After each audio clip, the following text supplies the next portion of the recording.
Doctor साहब आप आ जाओ। बहुत धन्यवाद सर्वेश जी का। मैंने अपने बारे में जो जो लिख के दिया था वो सब उन्होंने ईमानदारी से बताया, तो इससे बात पता लगती है कि लखनऊ का आदमी ईमानदार तो होता है। एक बार थोड़ी सी तालियां बजा दीजिएगा। बहुत अच्छा सुन रहे हैं आप।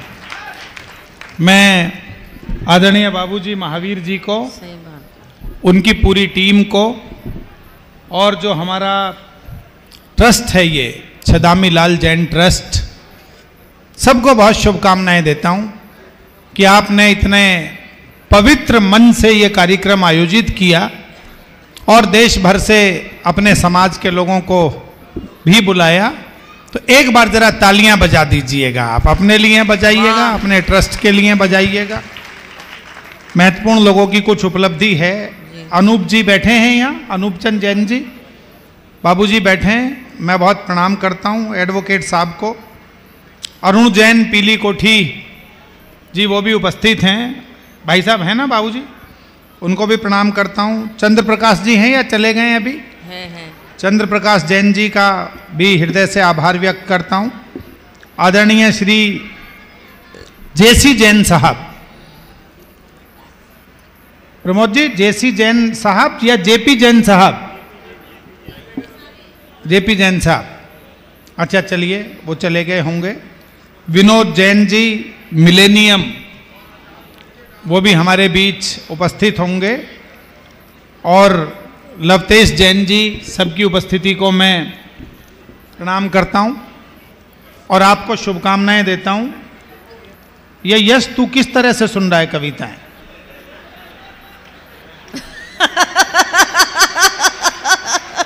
बैठ जा भैया। ये घूम घूम के कविता सुन रहे हैं। देखिए मैं हास्य व्यंग का कवि हूं, थोड़ी देर आपका मन लगाने के लिए आया हूं और थोड़ी देर मन लगाऊंगा आपका, बिल्कुल निश्चिंत रहिएगा आप। बहुत अच्छा। मैं बताया अभी कीर्ति जी ने कि मैं दिल्ली से आया हूं और वो दिल्ली में वो टर्मिनल 3 एयरपोर्ट, वहां अक्सर आना जाना होता रहता है। 8-10 बार अमेरिका गया, 13 बार दुबई गया, कई बार इंग्लैंड गया, 12-13 देशों में गया हूं। ये कोई झूठ नहीं है, भगवान कसम मैं भी सच ही कह रहा तो वहां क्या हुआ साहब, अभी पिछले दिनों एक अंग्रेज मिल गया मुझे, वो टकराया तो उससे प्रश्न करा मैंने कि भाई तू किस लिए आया हिंदुस्तान? बोले हिंदुस्तान अद्भुत देश है, 10-12 साल में हिंदुस्तान बदल गया, मैं घूमने आया हूं, हिंदुस्तान देखने आया हूं। तो मैंने कहा देख कमाल का देश है, आराम से घूमना, आराम से देखना, आराम से हिंदुस्तान को समझना, लेकिन 3 लोगों से बचकर रहना। बोले कौन? मैंने कहा एक यादव, एक गुजर, एक जैन। वाह। तो अंग्रेज बोला जी बच के तो रहूंगा पर पहचानूंगा कैसे? माथे पे तो किसी के नहीं लिख रहा। सही। तो मैंने कहा मैं बताऊंगा। उधर से एक यादव आ रहा था, मैंने कहा इसको देख के मूंछों पे ताप दे दे। अंग्रेज मेरी तरह था भाई साहब, मूछ थी नहीं फिर भी ताप दे दिया, 2 थप्पड़ दिए यादव ने खींच के। बोले उत्तर प्रदेश में हमारी सरकार क्या चलेगी, तुम जैसे भी हमें तालियां बजाते रहो जहां जहां बात समझ में आए। वाह वाह वाह वाह। बोले तुम जैसे भी हमें ताकत दिखाएंगे। तो खोपड़ी घूम गई सर्वेश बाबू अंग्रेज की। बोला ये कौन था? मैंने कहा ये हमारे यहाँ के यादव हैं, इनको हिसाब से ज्यादा ताकत मत दिखाना। पहचान गया? बोले पहचान गया। बोले गुजर को कैसे पहचानूंगा? मैंने कि मैं बताऊंगा। उधर से एक नोएडा का गुजर आ रहा था, मैंने कहा इसको देख के पहलवान वाला धौल जमा दे। अंग्रेज ने पहलवान वाला धौल जमाया, 2 थप्पड़ गुजर ने दिए। बोले नोएडा में जमीन हमारी बिक रही है, कई करोड़ रुपए की कीला, ताकत ये दिखा रहा। और खोपड़ी घूमी अंग्रेज की। ये कौन था? मैं ये हमारे यहाँ का गुजर है, इसको भी ताकत मत दिखाना। वाह। ध्यान अब चाहिए आपका। बोले जी इन दोनों को तो पहचान गया, अब ये बताओ इस जैन को कैसे पहचानूंगा? तो अगले ने उसे बता दिया। बोले साले तुझे इतनी देर से पिटवा कौन रहा? तालियां जरा बजा दीजिए। बहुत अच्छा। क्यों श्याम भैया? वाह वाह वाह वाह वाह। तो महावीर जी मुझे पता है बहुत अच्छा, एक बार सारे लोग जोरदार तालियां बजाइए। सरकार चाहे किसी की भी आए, बहुत बढ़िया। सरकार किसी की भी आए, हाँ। पर रिमोट जिन लोगों के हाथ में वो यहां बैठे हुए। भाई व्यापार जिसके पास, अर्थव्यवस्था जिसके पास, वो व्यवस्था चलाएंगे, आप अर्थव्यवस्था चलाएंगे। और मैंने बताया आपको कि आदमी सब काम टेक्निकल तरीके से करता। अब देखिए इतने मन से हमारे महावीर जी वास्तव में बहुत भावुक आदमी हैं, हंसी की बात पर हंसते हैं। कीर्ति जी ने बेटी का गीत सुनाया, वो भी भावुक हो रहे थे। अभी पिछले दिनों की सच्ची घटना है। अभी पिछले दिनों अनूप बाबू जी बैठे हैं सामने, और हमारे महावीर जी कुंभ के मेले में चले गए घूमने के लिए। अच्छी बात। कुंभ के मेले में, सच्ची बता रहा हूं मैं आपको। अभी मैंने पूछी थी, नहीं भगवान कसम। नहीं भगवान कसम तो ये बताया।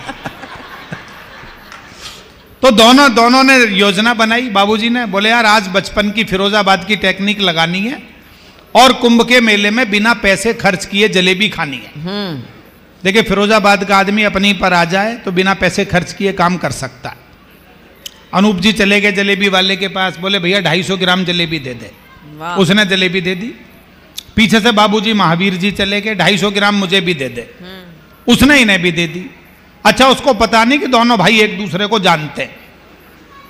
थोड़ी देर में अनूप जी ने कहा भी तेरे यहाँ भीड़ भाड़ बहुत है, इस भीड़ भाड़ के चक्कर में मैंने जो 100 रुपए दिए वो मत भूल जाना तू। वाह। तो जलेबी वाला बोला जी आपने तो 100 रुपए नहीं दिए। तब तक महावीर जी बोले भाई तुम अपने झगड़े में मेरे 500 रुपए मत भूल जा। क्या बात है। तालियां बजाओ। मैंने कहा जीएसटी नहीं लगा और मुझे आपका मन लगाना है। बहुत अच्छा। अब जलेबी वाला बोला जी 500 रुपए तो आपने भी नहीं दिए। फिर उसने सोचा मैं सबके ही मना करूंगा तो ये जो बाकी ग्राहक बैठे हैं ये कहेंगे यार सब लोग झूठ नहीं बोल सकते, जलेबी वाला तू ही बेईमान है। तो उसने सोचा कम नुकसान पे मामला निपटाओ। तो अनूप जी की तरफ देखकर बोला, बाबूजी की तरफ, बोले जी याद आ गया आपने 100 रुपए दिए थे। फिर महावीर जी की तरफ घुमा, बोले जी आपने 500 रुपए नहीं दिए। बात कसम धर्म पर आ गई। तो अध्यक्ष जी ने आपके समाज की तरफ से, फिरोजाबाद की तरफ से जो कसम खाई वो कसम समझ जाओ तो एक बार तालियां भरपूर बजा देना, मैं शुरू हो जाऊंगा। महावीर जी ने कहा, बोले मैं गंगा के घाट पर हाथ में गंगा जल लेकर कसम खाकर कहता हूं जैसे पैसे इसने दिए वैसे ही मैंने भी। बहुत अच्छा। वाह वाह वाह वाह वाह वाह। क्या तो तालियां बजा दीजिएगा। कुछ मुक्तक सुनाता हूं। मजा आ गया। जैन धर्म का कवि सम्मेलन है, प्रमोद जी ने बड़े मन से बुलाया है। भगवान महावीर स्वामी का चित्र लगा है। 2-3 मुक्तक सुनाता हूं, सुनेंगे मस्ती के साथ। स्वागत स्वागत। देखिए मैं हमेशा कहता हूं कि जब जैन धर्म के मंच पर हम हैं तो जैन धर्म ने तो पूरी दुनिया को एक पाठ पढ़ाया है, और पाठ पढ़ाया है प्रेम का, पाठ पढ़ाया अहिंसा का, पाठ पढ़ाया है मित्रता का। तो मैं 2-3 मुक्तक सुनाता हूं। ये पंच कल्याणक को समर्पित प्रतिष्ठान है, सुनिएगा और मंच का भी ध्यान चाहूंगा। स्वागत। कटेंगे जिंदगी के पाप सारे ही इसे पढ़कर। वाह। तालियों के साथ सुनेंगे तो अच्छा लगेगा। कटेंगे जिंदगी के पाप सारे ही इसे पढ़कर, मिलेगी रोशनी तुमको नई अंधियार से लड़कर। जरा तालियों की ताल के साथ सुनिएगा, थोड़ा सा अपने अनुकूल बनाऊंगा। कटेंगे जिंदगी के पाप सारे ही इसे पढ़कर, मिलेगी रोशनी तुमको नई अंधियार से लड़कर। जिन्होंने सार जाना है सभी धर्मों का कहते वो। अगली पंक्ति दिल पर ठक से लग जाए तो एक बार मिलकर आगे से पीछे तक तालियों की हिलोर उठा देना। मैं बहुत दिन बाद आया हूं प्रमोद जी, आपके आदेश पर मेरा मन बन जाएगा। कटेंगे जिंदगी के पाप सारे ही इसे पढ़कर, नहीं है मंत्र दुनिया में कोई नमकार से बढ़कर नहीं है। हाथ उठाकर तालियां बजाएं। नहीं है मंत्र दुनिया में कोई नमकार से बढ़कर, नहीं है मंत्र दुनिया में कोई नमकार से बढ़कर। एक मुक्तक और सुनाता हूं और आपके अनुष्ठान को सौंपता हूं। मेरे मन का मुक्तक है, आपको अच्छा लगेगा। कीर्ति जी शायद आप भी पहली बार सुनेंगी, सुनाता हूं। वो जीवन की हर एक सरगम से ही संगीत लेते हैं। क्या कहने, वाह सर्वेश शायद पहली बार सुन रहे हो आप भी। वो जीवन की हर एक सरगम से ही संगीत लेते हैं। आप भी थोड़ी सी तालियां बजाएंगे तो ये मेरी पूजा में आपकी भी आहुति डल जाएगी। वो जीवन की हर एक सरगम से ही संगीत लेते हैं, मिटाकर नफरतों को सारे जग को प्रीत देते हैं। मिटाकर नफरतों को सारे जग को प्रीत देते हैं। नहीं इनको जरूरत जिंदगी में धन की वैभव की, नहीं इनको जरूरत जिंदगी में धन की वैभव की। मुनि पिछी कमंडल से ही दुनिया जीत लेते हैं। मुनि पिछी कमंडल से ही दुनिया जीत। जब तक सारे ताली नहीं बजाएंगे यही सुनाता रहूंगा। मुनि पिछी कमंडल से ही दुनिया जीत लेते हैं। मुनि पिछी कमंडल से ही दुनिया जीत लेते हैं। और मैं सच बताता हूं दोस्तों, दिगंबर जैन इंटर कॉलेज में मेरी शिक्षा दीक्षा हुई। बड़ौत में, आप में से कुछ लोग बड़ौत को जानते होंगे, दिगंबर जैन कॉलेज से ही मैंने बीएड किया और बहुत जीवन में जो कुछ पाया, 15-16 साल वहां जाकर मत्था टेका। मैं ये मानता हूं जैन धर्म दुनिया में महान क्यों है। अलग अलग धर्मों ने विश्व को, प्रमोद जी, अलग अलग त्योहार दिए। किसी ने होली दी, दिवाली दी, दशहरा दिया, किसी ने क्रिसमस दिया, किसी ने ईद दिया, लेकिन जो जैन धर्म ने दिया वो किसी ने नहीं दिया। हम इसलिए महत्वपूर्ण हैं क्योंकि आपने दुनिया को क्षमामाणी पर्व दिया।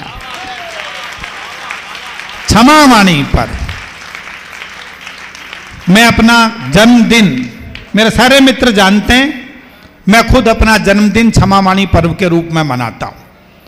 मेरे गुरुजी डॉक्टर कुंवर बेचैन, जब उनका जन्म दिवस आता था तो कहते थे कि मैंने साल में जो भी गलतियां की, मैं छोटों से बड़ों से हृदय से माफी मांगता हूं।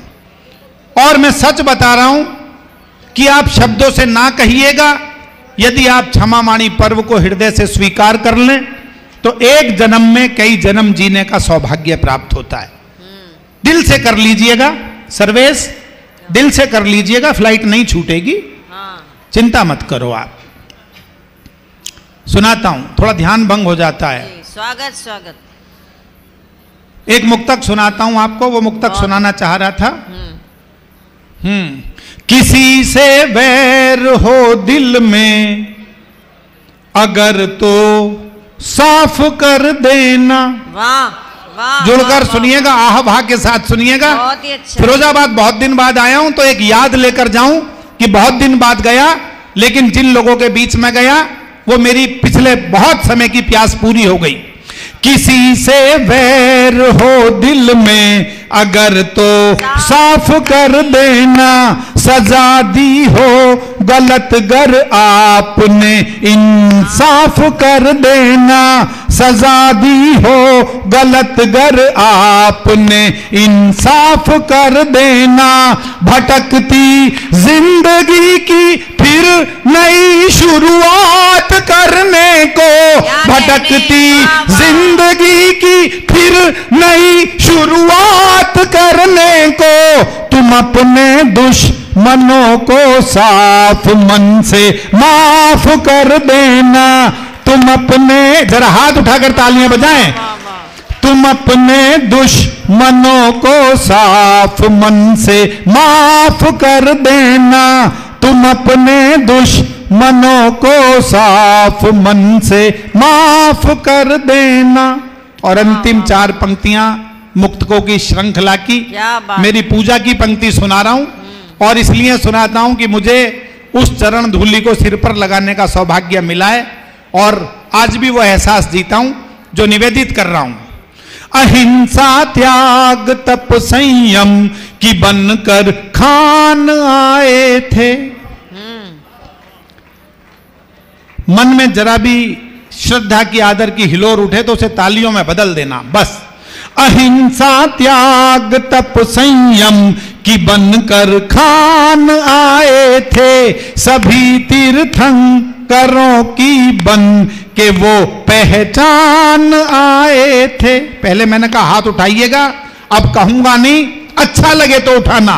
अहिंसा त्याग तप संयम की बन के खान आए थे, सभी तीर्थंकरों की बन के वो पहचान आए थे।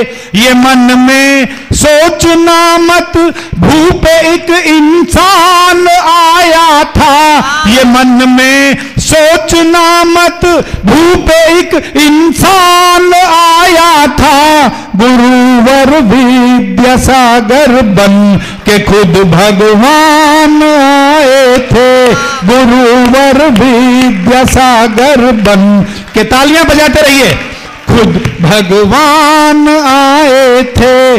अहिंसा त्याग तप संयम की बन के खान आए थे, सभी तीर्थंकरों की बन के वो पहचान आए थे, सभी तीर्थंकरों की बन के वो पहचान आए थे, सभी। बहुत अच्छा, वाह वाह वाह वाह। एक बार आगे से लेकर पीछे तक सारे लोग दोनों हाथ ऊपर उठाकर जोरदार तालियां बजाइए, क्योंकि जो पंक्तियां डॉक्टर प्रवीण शुक्ल जी ने अभी सुनाई है, मुझे लगता है कि पूरा कवि सम्मेलन के की आधार पंक्तियां हैं। ये जैन धर्म के जितने भी नियम, जितने भी आस्थाएं हैं, वो सारी इन पंक्तियों में आ गई।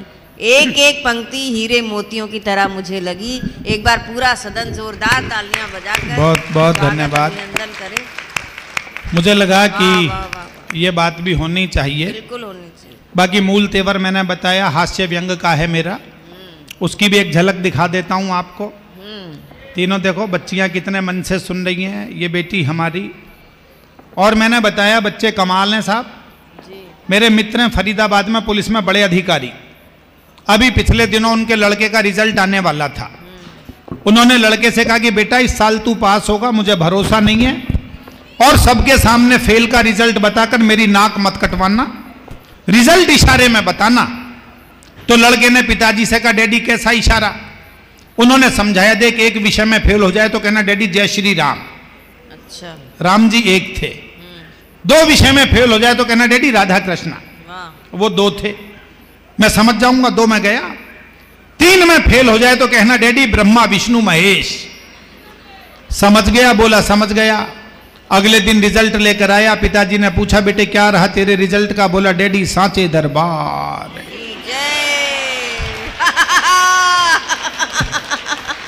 तो एक बार आप तालियां बजा दीजिएगा। बहुत अच्छा।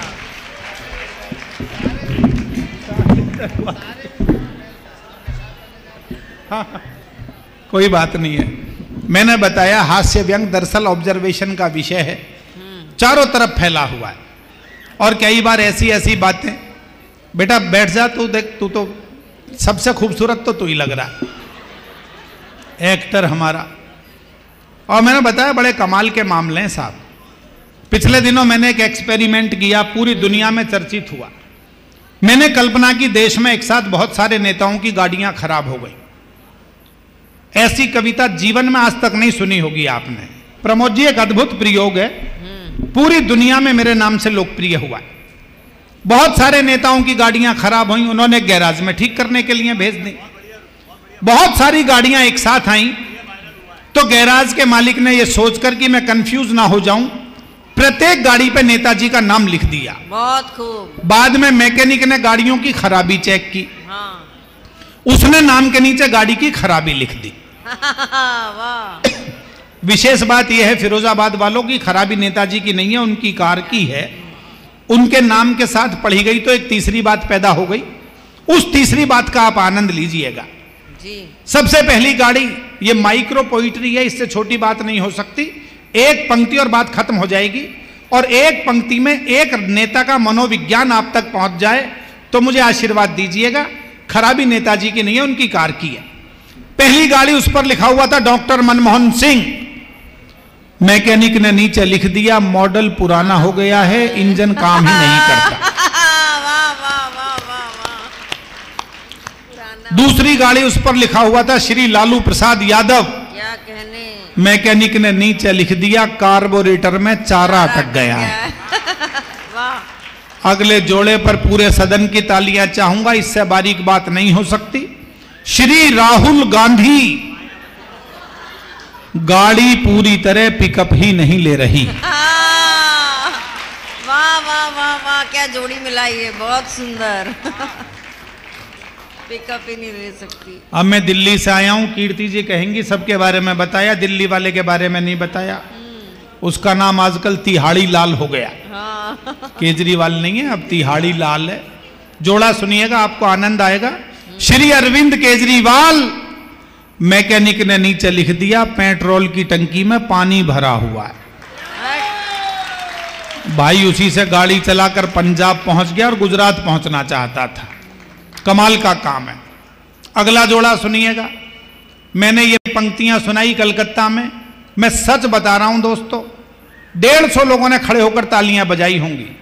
प्रमोद जी, बहुत सारे लोग मिलने आए, बोले जी एक लाइन में इससे बारीक विश्लेषण नहीं हो सकता, समझ जाओ तो एक भी व्यक्ति के हाथ खामोश ना रहे। मोहब्बत चाहूंगा आपकी। माननीय ममता बनर्जी, मैकेनिक ने नीचे लिख दिया गाड़ी स्टार्ट होते ही गर्म हो जाती है। बहुत बढ़िया, बहुत अच्छा। स्टार्ट होते ही गर्म हो जाती है। प्रणाम करता हूं। श्री नरेंद्र मोदी, स्पीड कुछ ज्यादा ही बढ़ी हुई है। ये भी अच्छा, ये भी अच्छा। ऐसा प्रधानमंत्री भी पहली बार मिला है जो ब्रेकफास्ट एक देश में करता है, लंच दूसरे में, डिनर तीसरे में, और फिर पूछता है भाई और बहनों अब और कहाँ चलना है, ये और बताओ अब और कहाँ चलना। और अंतिम जोड़ा जिसे जोड़ने के लिए सारी की सारी बात जोड़ी, इशारा समझ जाएंगे तो आपको आनंद आएगा। माननीय सोनिया गांधी जी, इंजन विदेशी है, खराबी समझ में ही नहीं आ रही। बहुत अच्छा, वाह। तो बहुत सारी खराबियां हैं जो समझ में नहीं आ रही हैं। एक कविता विशेष आपको सुना देता हूं। जय कीर्ति जी ने भी बताया पति पत्नी के संबंध अद्भुत हैं इस देश में। हाँ, वही सुना रहा हूं, बड़े अद्भुत हैं। भाई साहब का भी मन है, वही सुना देता हूं। मैं अभी पिछले दिनों वो रोहतक से लौट रहा था एक कवि सम्मेलन से। मैंने देखा वो एक पति पत्नी का झगड़ा चल रहा था। पत्नी पति से कह रही थी यदि तुम झूठ बोल रहे हो ना तो भगवान तुम्हें आज ही उठा ले, और यदि मैं झूठ बोल रही हूं तो मुझे अभी विधवा कर दे। अब ये पति की समझ में बाद में आया, सिक्का कहीं भी गिरे मामला उसी का साफ होना। मैं तो अपनी धर्म पत्नी को पिछले दिनों गोवा ले गया घुमाने के लिए, एक चर्च में ले गया। अगली ने तुरंत ईसा मसीह के पैर छुए। मैंने कहा भी तूने आज तक मेरे तो नहीं छुए। बोली ठीक है तू भी लटक जा। तो साहब बड़ा अद्भुत मामला है। मैं एक रचना विशेष आपको सुना देता हूं, सुनिएगा, आपको आनंद आएगा। और आनंद आए तो बस जरा वो तालियों की ताल मिलाकर रखिएगा मेरे साथ। 3 लोग और पधारे हैं, मैं आपका स्वागत करता हूं। ये बिल्कुल सही समय पर आए। हमने कभी सम्मेलन जल्दी शुरू कर दिया था। ये बच्चे बहुत बढ़िया सुन रहे हैं। तो मैं पवार जी से बाद में 500-500 रुपये दिलवाऊंगा दोनों बेटी। इन्होंने मुझे कह रखा है कि जो सबसे अच्छा सुनेगा उसे मैं इनाम दूंगा। तो ये पवार जी का ही है और किसका होगा? कमाल कर रहे हो आप। मतलब आपको अभी भी लग रहा है पूरा कवि सम्मेलन एक तरफ, हम तो विज्ञापन है, फिल्म तो यही है असली। तो इनके क्रम पर आने पर होगा। एक कविता सुनाता हूं आपको, अच्छा लगेगा, लेकिन उस कविता से पहले एक छोटी कविता और सुन लीजिएगा। सुनेंगे एक अच्छी कविता? सुनेंगे एक अच्छी कविता? तो जरा ताली बजाइएगा, मैं सुनाता हूं। मैंने कि एक बहुत अच्छी कविता सुनाऊं और ये प्रमोद जी को भेंट करता हूं, बहुत दिन बाद सुन रहे हैं। कोयल का रंग होता है काला, ये मेरी पिछले 3 साल की मेरी सर्वाधिक पसंद की कविता है। बहुत ध्यान से सुनिएगा इसे, कान से नहीं ध्यान से सुनिएगा और ये आपको और ज्यादा अच्छी लगेगी। कोयल का रंग होता है काला, लेकिन उसका स्वर होता है सबसे निराला। सहम जाना जरा सी आहट पर होता है हिरन का स्वभाव, लेकिन नहीं होता उसकी गति का कोई भी जवाब। एक बात समझनी पड़ेगी गौर से, समझ जाओ तो फिरोजाबाद की तालियां चाहूंगा अंतिम श्रोता तक। एक बात समझनी पड़ेगी गौर से, बेशक पैर कुरूप हैं, लेकिन नाचना तो सीखना ही पड़ेगा मोर से। वाह वाह, क्या विचार है, वाह वाह वाह, बहुत अच्छा। नहीं होता किसी बया के पास किसी गिद्ध से लड़ने का हौसला, लेकिन कभी नहीं बना सकता कोई गिद्ध बया जैसा महीन घोंसला। मैं कभी कभी सुनाता हूं, इतने महनीय लोगों के, मुनियों के चित्र लगे हैं, तो मेरा मन हुआ एक अच्छी मन की कविता मैं सुनाऊं। लेकिन कभी नहीं बना सकता कोई गिद्ध बया जैसा महीन घोंसला, इसलिए कभी भी कोयल को ना देना उसके रूप पर ताना। बया से ना कहना, क्या आता है तुम्हें कोयल जैसा गाना। क्या बात है। मोर से ना कहना बया जैसा घोंसला बनाओ, और ना कहना गिद्ध से मोर की तरह नाच कर दिखाओ। बहुत अच्छा। तालियां ज्यादा बजनी चाहिए, अच्छी कविता पर अच्छी ताली बजेंगी तो कभी और अच्छा सुनाने की कोशिश करेगा। और ना कहना गिद्ध से मोर की तरह नाच कर दिखाओ, विशेष विशेषता जो है एक के पास, वही तो बनाती है उसे दूसरों से खास। और आशीर्वाद दीजिएगा अगली 2 पंक्तियों पर। विशेष विशेषता जो है एक के पास, वही तो बनाती है उसे दूसरों से खास। इसलिए इस प्रकृति में जब भी जिसका भी थामो हाथ, उसे स्वीकार करो उसके मूल स्वभाव के साथ। उसे स्वीकार करो उसके मूल स्वभाव के साथ। उसे स्वीकार करो उसके मूल स्वभाव के साथ। तो बहुत सारे संकटों के समाधान हो सकते हैं। तो वो मुस्कुराहट की कविता सुन लीजिएगा 2-2.5 मिनट की। मैंने बताया ना कि अद्भुत संबंध है पति पत्नी के, और ये संबंधी ऐसा है जिसका कोई मुकाबला नहीं है। पिछले दिनों मैंने पवार जी से पूछा, मैं कि भाई साहब ये बताओ, वेडिंग में और वेल्डिंग में क्या अंतर होता है? वेडिंग और वेल्डिंग, तो ये तो भैया अनुभवी आदमी है, ज्ञानी आदमी है। इन्होंने बताया, देख प्रवीण, वेल्डिंग में पहले चिंगारी निकलती है, बाद में गठबंधन होता है। वेडिंग में पहले गठबंधन होता है, बाद में चिंगारियां निकलती है। तो बजाओ तालियां, सुना रहा हूं उसी की। बहुत बढ़िया, अच्छी। इस देश में पत्नी पति को बहुत अधिक प्यार करती है। अनिल सुनना, बड़ा आनंद आएगा। इस देश में पत्नी पति को बहुत अधिक प्यार करती है, इसलिए यदि लड़ाई हो जाए तो सिर पर नहीं चरणों पर ही वार करती है। अभी पिछले दिनों मेरी भी कहने लगी, कवि सम्मेलन में आते हो जाते हो, लेकिन मुझे कहीं भी नहीं घुमाते हो, इसलिए हमारे बीच बढ़ती जा रही है दूरी। इसे मिटाने के लिए ले चलो ना मसूरी। मुझे लगा कि बात में दम है, और आजकल कवि सम्मेलन भी कम है, इसीलिए छोड़कर सब काम बना लिया मसूरी घूमने का प्रोग्राम। मैंने उससे कहा मसूरी तो चलेंगे, लेकिन मसूरी से पहले रुकेंगे हरिद्वार। बस यहीं से ही शुरू हुई तकरार। उसे लगा कि मैं कार्यक्रम को बिगाड़ना चाहता हूं, बात को जमने से पहले ही उखाड़ना चाहता हूं। यह सोचकर मेरी हर बात उसे अखरने लगी। मैं सीधा बताऊं तो उसका भी उल्टा करने लगी। कमी आ गई उसके ब्रेन में। मैंने कहा चलेंगे अपनी कार से, तो बोली ना मैं तो चलूंगी ट्रेन में। अंतिम स्थिति में मसूरी एक्सप्रेस में टिकट हो पाया एक ही कंफर्म, तो मैंने ट्रेन में निभाना चाहा पति धर्म। मैंने कहा सवारी 2 हैं, बर्थ 1 है, आप लेट जाइए, मैं पूरी रात साइड में इसी बर्थ पर बैठकर जाऊंगा और इस प्रकार अपना पति धर्म निभाऊंगा। इतना सुनते ही भड़की, बिजली सी कड़की, बोली यदि धर्म ही निभाना है तो मैं निभाऊंगी, लेट कर तुम जाओगे, मैं पूरी रात तुम्हारी छाती पर बैठकर ही जाऊंगा।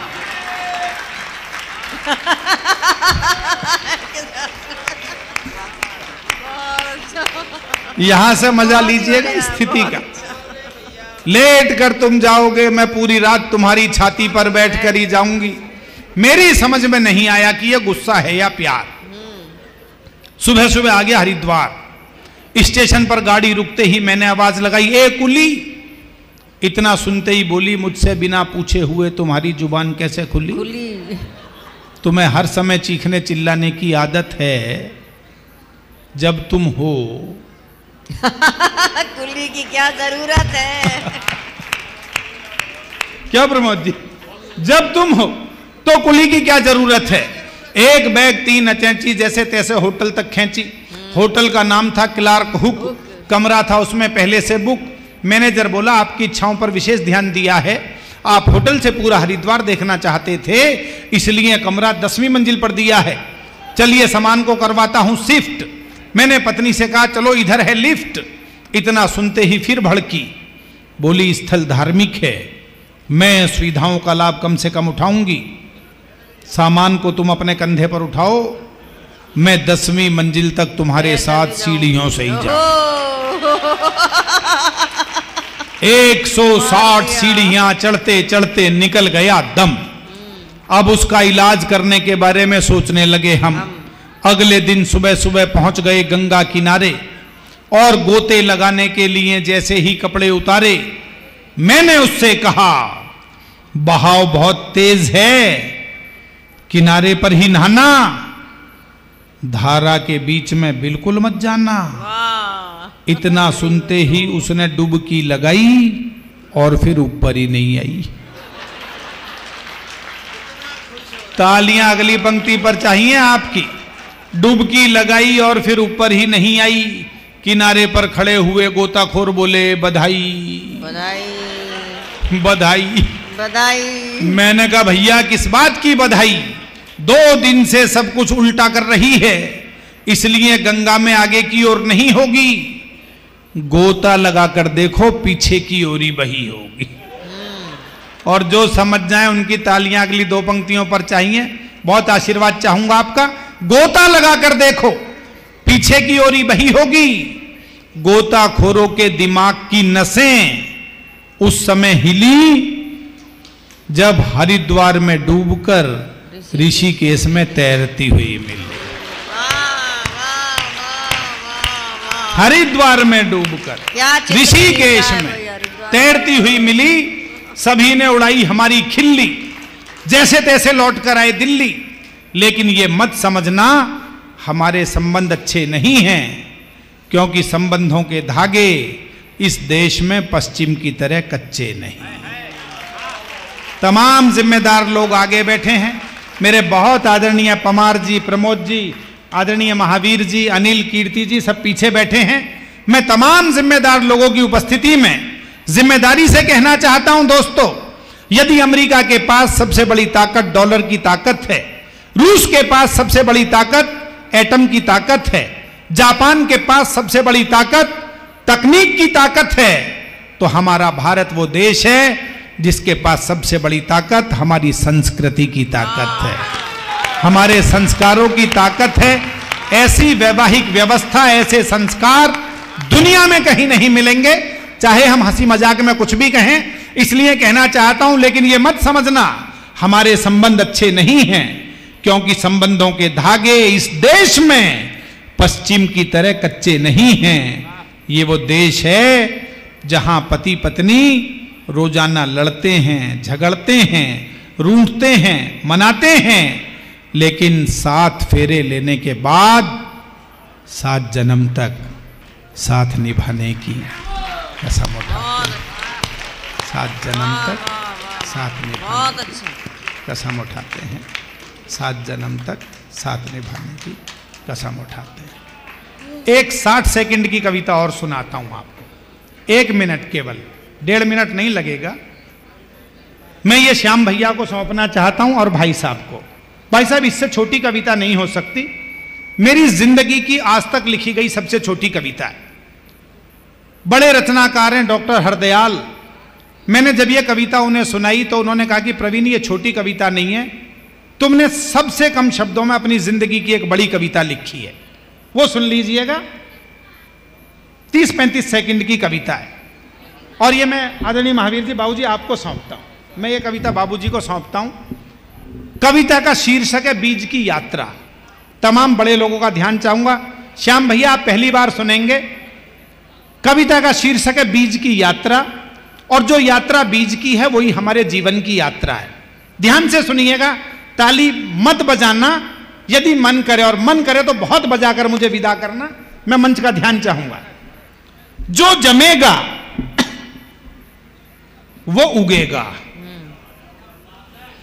बीज जमता है ना, फिर उगता है। इसी तरह से समाज में आप जमते हैं तो धीरे धीरे लोग आपकी पहचान बनती है।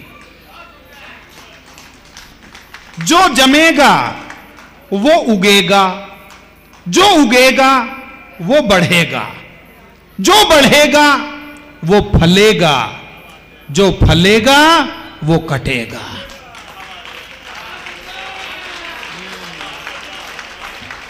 किसी भूखे नंगे भिखारी के पास मांगने वाले लोग नहीं आते। जब आपकी जिंदगी की शाखाओं पर फल लगने शुरू हो जाते हैं तो उन्हें काटने वाले भी आ जाते हैं, उन्हें तोड़ने वाले भी आ जाते हैं, उन्हें मांगने वाले भी आ जाते हैं। तालियां दीजिएगा, इससे छोटी कविता नहीं हो सकती और ये आपको याद हो जाएगी। मैं ध्यान चाहूंगा डॉक्टर साहब, जो जमेगा वो उगेगा, जो उगेगा वो बढ़ेगा, जो बढ़ेगा वो फलेगा, जो फलेगा वो कटेगा, जो कटेगा वो बनेगा, जो कटेगा वो बनेगा, और जो बनकर सबसे अलग दिखेगा, इतिहास अपने पृष्ठ पर उसी का नाम लिखेगा। इतिहास अपने पृष्ठ पर उसी का नाम लिखेगा। उन्हीं में से कोई वसुनंदी महाराज होंगे, उन्हीं में से कोई विद्यासागर महाराज होंगे, उन्हीं में से, मैंने ये नहीं कहा कि जो बनकर सबसे अलग दिखेगा, वो अलग दिखावट की पहचान धन से नहीं होगी, अलग दिखावट की पहचान किरदार से होगी। और इतिहास आज याद करता है, महावीर जी के चरणों में हम सिर झुकाते हैं तो उस किरदार के लिए जो उन्होंने संदेश दुनिया को दिया उसके लिए झुकाते हैं। तो एक बार आप जरा हाथ उठाकर तालियां बजा दीजिएगा अपने पंच कल्याणक प्रतिष्ठा महोत्सव के इस आयोजन के लिए। और मैं अब जिन्हें आमंत्रित करना चाहता हूं उनके काव्य पाठ के लिए, जैसा कि इधर से एक आवाज आई थी कि हरिओम पमार, दोस्तों इन 100 वर्षों में हिंदुस्तान की आग की सबसे बड़ी लपट का नाम डॉक्टर हरिओम पमार होता है। मैं सच बताता हूं, न जाने कितनी बार मोदी जी ने सामने बैठकर उनको सुनाए। और अभी पिछले दिनों फिरोजाबाद वालों गूगल पर जाकर देख लेना, हिंदुस्तान का अब तक के इतिहास का सबसे बड़ा कवि सम्मेलन हुआ। कवि सम्मेलन कहां हुआ? दिल्ली के राष्ट्रपति भवन में। आयोजक कौन थे? राष्ट्रपति राम कोविंद जी। सुनने वाले कौन थे? हमारे प्रधानमंत्री मोदी जी, उस समय के उपराष्ट्रपति वेंकैया नायडू जी, 25 गवर्नर, 50 मुख्यमंत्री, पूरी कैबिनेट। और केवल एक ही मांग थी कि यह कवि सम्मेलन इसलिए करवाया गया है क्योंकि हम सब डॉक्टर हरिओम पमार को सामने बैठकर सुनना चाहते हैं। वो रचनाकार जिन्होंने इतिहास के पृष्ठ पर एक कालखंड को अपने शब्दों से रेखांकित किया, जिन्हें जेपी ने सामने बैठकर सुना, जिन्होंने जनभाषा को अपने शब्द दिए, उनका नाम हरिओम परमार है। मैं कहता हूं कि भूखे गिद्ध जहां मानव का मांस नोचने लगते हैं, दलन दमन शोषण